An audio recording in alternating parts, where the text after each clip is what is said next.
Salut à tous, voici une nouvelle série de vidéos sur 01net TV.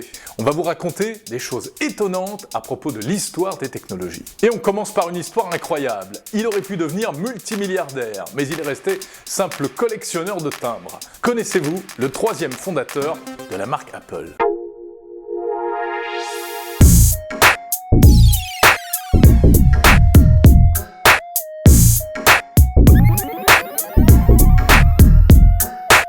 Il s'appelle Ron Wayne.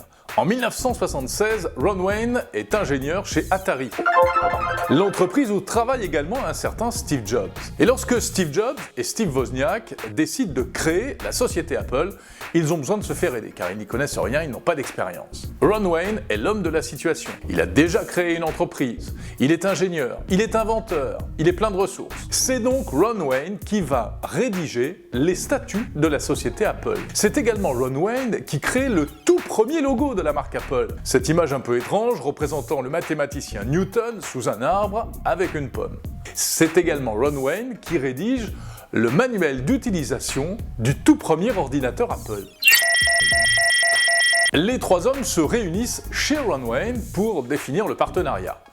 45% du capital pour Steve Jobs, 45% du capital pour Steve Wozniak, et 10% pour Ron Wayne, 10% de la société Apple. Mais ensuite les choses se gâtent, car Steve Jobs, qui est très ambitieux comme on le sait, décide d'emprunter de l'argent pour fabriquer les premiers ordinateurs Apple. Emprunter, ça veut dire que si ça ne marche pas, il faudra rembourser. Or, Ron Wayne est le seul qui est déjà installé dans la vie, qui a de l'argent. Alors il se dit que si ça ne tourne pas rond et qu'il faut rembourser les créanciers, eh bien c'est sur lui que ça va retomber. Ron Wayne prend peur. Il retourne voir Steve Jobs et Steve Wozniak pour leur dire qu'il ne veut plus faire partie de l'aventure Apple. Il rend les 10% de part de la société qu'il détenait. En échange, Steve Jobs et Steve Wozniak lui font un chèque de $800.